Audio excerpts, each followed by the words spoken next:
Bonjour à tous, aujourd'hui on se retrouve pour une nouvelle vidéo, j'espère que vous allez bien. L'avant-match entre le FC Barcelone, enfin entre Valladolid et le FC Barcelone, un match qui va s'annoncer compliqué mais capital pour le FC Barcelone qui doit absolument gagner et recoller au trio de tête. Donc comme à chaque fois, donc j'ai fait déjà un débrief, on va décrypter ça sur 3 étapes. L'état des lieux des deux équipes, mon 11 de départ pour le FC Barcelone et pour finir bien évidemment le prono. J'ai un nouveau micro, donc normalement la qualité de son est meilleure. Si la qualité d'image que vous avez est pas bonne, c'est parce que je suis en train de faire une mise à jour, du coup ça prend un peu plus de temps. Sans plus tarder, on commence l'état des lieux par l'historique des matchs. Pour le FC Barcelone, c'est très intéressant, 13 matchs, 12 victoires et seulement une défaite pour les Blaugrana, tandis que pour Valladolid c'est 13 matchs, 12 défaites et une seule victoire en 13 matchs. Du coup ça reste quand même en faveur du FC Barcelone cette confrontation. Donc Barcelone part favori bien évidemment pour ce match, surtout au niveau de l'historique. Après, à prendre avec des pincettes parce que bien évidemment c'est pas du tout la même préparation de match, le classement est pas du tout pareil que les années précédentes. Normalement Valladolid, quand ils affrontaient Barcelone, Barcelone était déjà premier ou deuxième, en tout cas ils luttaient déjà pour le titre. Donc aussi à noter qu'il y aura juste 2 blessés du côté de Valladolid. Django qui était passé par Saint-Etienne, par Manchester United des moins de 20 ans. Il a vraiment une bonne carrière et c'est un joueur à fort potentiel. Il n'est pas là, donc tant mieux pour le Barça, mais attention parce que Django reste quand même intéressant, donc il faut quand même noter que s'il n'est pas là, ça reste un point positif pour les Barcelonais. Il y a aussi Olivas, je crois, Olivas, je sais plus c'est quoi son nom de famille, je vous mettrai ça à l'écran. Il est aussi blessé pour ce match, mais lui ça fait déjà depuis le début de saison qu'il est blessé. Tout simplement il n'a pas fait un match de ce début de saison, il est vraiment dans une mauvaise période. Mais l'année dernière il a joué face au Barça, il avait fait plutôt un bon match, donc c'est aussi une bonne nouvelle pour le Barça qui ne soit pas là. A noter aussi que cette équipe de Valladolid travaille bien. Elle est sur 3 matchs sans défaite. Ils ont fait le match nul face à Séville, une victoire en Coupe du Roi 5-0 et la dernière victoire à domicile c'était face à Osasuna. Pour vous dire qu'ils travaillent bien. Ils sont actuellement je crois 18e du championnat, donc c'est compliqué, mais ils sont vraiment, s'ils gagnent le match, ils reviendront parmi les 10 premiers, les 11 premiers. C'est pour vous dire à quel point cette équipe peut être dangereuse. Ça peut être un match piège pour le Barça. À domicile, je crois que c'est une équipe qui est 13e à domicile, 9 points pris je crois sur 21 possibles, tandis que le Barça à l'extérieur ça reste quand même 19e, 4 points pris sur je crois 19 possibles si je me trompe pas. En tout cas Barcelone tant qu'à eux a toujours des joueurs blessés, donc voilà, Piqué, Ansu Fati, Dembélé lui est revenu. Il y a aussi Roberto qui est blessé à noter, mais ça c'est encore pour pas mal de temps. Dembélé est revenu à l'entraînement. Est-ce qu'il sera dans le groupe? Je sais pas, à l'heure où je tourne la vidéo le groupe n'est toujours pas sorti parce que je tourne ça un jour et demi avant le début de la rencontre. Donc ça reste quand même intéressant sur le papier, deux équipes qui vont vouloir gagner bien évidemment, surtout que Barcelone reste sur 3 matchs sans défaite. Certes il y a eu un match nul face à Valence, mais ils sont quand même sur une série de 3 matchs sans défaite, c'est à prendre en compte aussi. Sachant que Umtiti est en train de revenir, c'est à noter aussi parce que Umtiti est un joueur clé, enfin était un joueur clé du Barça. Le voir revenir en pleine forme peut être intéressant. Il peut rentrer en cours de match, il peut faire du bien, peut-être pourquoi pas commencer titulaire. Moi je le mettrai pas bien évidemment, mais ça fait toujours plaisir de noter qu'il revient complètement à 100%. Ça fait 3 matchs ou 4 je crois qu'il est dans le groupe, à le noter. Maintenant le 11 de départ que je vais vous proposer pour ce match, j'espère en tout cas qu'il va vous plaire, je vous le présente tout de suite. Pour ce 11, je vais vous proposer, donc voilà, vous le voyez à l'écran, une compo que j'aimerais voir, bien évidemment. Je sais que Coman n'alignera pas cette compo, même si je pense qu'il va nous faire plaisir dans ce match. Je pense qu'il y aura des joueurs que l'on n'aura pas l'habitude de voir. Je pense notamment à Alenia que j'ai mis dans ce 11. Donc au goal, on commence par Ter Stegen, bien évidemment. À droite, Dest. En défense centrale, Arroyo l'anglais. J'ai envie de voir l'anglais pour la simple et bonne raison que Mingueza, certes, a fait des bons matchs. Il dépanne très très bien. Mais je pense que dans un match où Barcelone a absolument besoin de points, ça serait plus préférable de mettre l'anglais en défense centrale.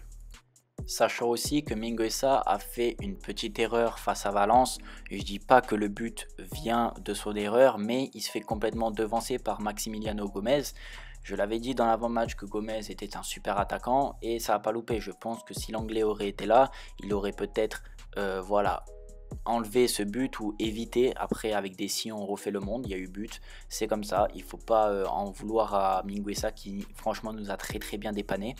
Ensuite à gauche Alba, il continue sur sa lancée, je vois pas pourquoi pour le moment il faudrait l'enlever. Certes face à Valence c'était pas le même match que face à la Real Sociedad, mais il a toujours une bonne entente, c'est un vétéran de cette équipe là et c'est le seul pratiquement qui déçoit le moins, parce que je pense à l'anglais qui déçoit beaucoup, je pense aussi à Messi qui a déçu en début de saison, aussi à Ter Stegen qui a fait 2-3 erreurs. Alba n'a pas fait d'erreur flagrante, il est peut-être moins performant qu'avant, mais à gauche ça reste quand même une valeur sûre. En milieu défensif, voilà, dans ce 4-3-3 point de basse, j'aimerais voir De Jong. Je pense que De Jong sera titulaire. Je pense que Busquets ne fera pas partie de ce 11 parce que Coman, je vous ai dit, va nous faire plaisir demain, je le sens. Pjanic en relayeur avec Alenia. J'ai envie de voir ces deux-là pour... putain, les snaps. Je veux voir ces deux-là alignés parce que je pense qu'ils peuvent plus apporter qu'un Pedri en termes de relayeur. Même si Pedri est un diamant, il est flamboyant. Franchement, honnêtement, c'est une perle. Mais je pense que dans ce match, Alenia Pjanic, surtout Pjanic, a envie de jouer. Il a faim de jouer. On l'a vu en conférence de presse, il avait dit qu'il voulait plus jouer. Coman le fait rentrer à la 86e, il y a des fois des choses où je comprends pas, mais en tout cas voilà, je pense que s'il est titulaire demain, il pourra apporter toutes ses qualités, ainsi qu'Alenia qui est un joueur qui se projette très bien. Deux joueurs comme Pjanic et Alenia de cette qualité là peuvent faire du bien. Ensuite à droite Messi, à gauche Konrad et devant Braithwaite, donc je vais plus revenir sur Konrad qui je pense fera du bien. On a besoin d'écarter les blocs défensifs, on sait que Valladolid jouera bas et Konrad a vraiment fait des prestations en équipe B intéressantes. Ce serait une récompense de l'aligner côté gauche, sachant qu'il peut faire des différences que d'autres joueurs n'ont pas. C'est un profil différent de Pedri qui pourrait jouer aussi à gauche, mais Pedri voilà, reviendrait dans l'axe, prendrait pas forcément son couloir plus que Konrad, je pense. Konrad a l'intention aussi de prouver à Coman que voilà, c'est un super bélier qui peut avoir des minutes dans cette équipe là. Je pense l'année dernière à Ansu Fati qui je crois que c'est Kike Setien, non c'est Valverde qui a lancé Ansu Fati. Voilà, il était très jeune, 17 ans, et pourtant il a fait des différences. Aujourd'hui ça devient presque un élément clé de notre équipe. Je pense que Konrad peut faire des différences intéressantes. Voilà, il est athlétique, il est puissant, il est rapide et c'est surtout un bon finisseur. On l'a vu des prestations avec l'équipe B, et puis voilà, et Braithwaite devant avec Messi. Je pense que c'est les deux seuls qu'on doit garder et qui font des bons matchs, et ça sera toujours intéressant d'avoir cette association là. Pour mon prono, je vois bien évidemment une victoire 4-0 du FC Barcelone. Une victoire, pour moi, je pense référence ce match face à Valladolid. Barcelone aura l'intention de se rattraper du match face à Valence. Vous avez vu que dans la vidéo, je suis très calme parce que j'ai vraiment envie de m'appliquer sur la vidéo et surtout de voilà, pas m'emballer, rester calme pour ce match. J'ai vraiment, je commence à stresser parce que j'ai pas envie que Barcelone soit largué d'entrée de championnat, même ça fait presque 15 matchs, je crois. C'est leur 16e ou 15e match, je sais plus, c'est à voir. Mais en tout cas, j'ai pas envie que Barcelone soit largué. Je vois une victoire 4-0 du Barça assez large. J'avais prédit un 4-1 face à Valence, mais là je vois une victoire 4-0. Je vois voilà, cette équipe pas prendre de but. Même si Barcelone prend des buts en ce moment, je les vois vraiment costauds. Si Barcelone arrive à être comme hier Paris et Lille, je sais pas si vous avez vu le match, mais tactiquement c'était incroyable, c'était un match super tactiquement. Moi j'adore la tactique, vous connaîtrez un petit peu ce que j'aime plus tard, mais en tout cas j'adore la tactique, et le match d'hier soir de Lille face à Paris était intéressant, était tactiquement incroyable. Si Barcelone arrive à tactiquement être en place défensivement au milieu et en attaque, il n'y a pas de raison pour que le match ne fonctionne pas. Individuellement ils sont au-dessus de ces équipes là, donc voilà, j'espère en tout cas une victoire du FC Barcelone. On sera revenu sur tous les points de cet avant-match. On clôture cette vidéo comme ça, juste avant de vous laisser partir. S'il y en a qui sont fans de Griezmann, qui ne l'ont pas vu dans la composition, sachez juste que pour moi le mettre sur le banc, ça serait plus préférable de laisser une place à Konrad qui mérite de jouer. Quand on dit que Griezmann a eu du temps de jeu, il a marqué certes, mais il est de moins en moins performant, on le voit depuis les 2 derniers matchs. Donc voilà, pour ceux qui se posent la question, où est Griezmann ?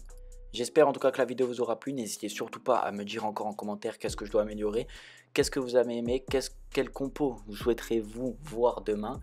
et votre pronostic dans les commentaires. Sur ce, moi les gars, je vous dis à la prochaine. Prenez soin de vous. On se retrouvera pour le débrief de ce match. Ciao, ciao.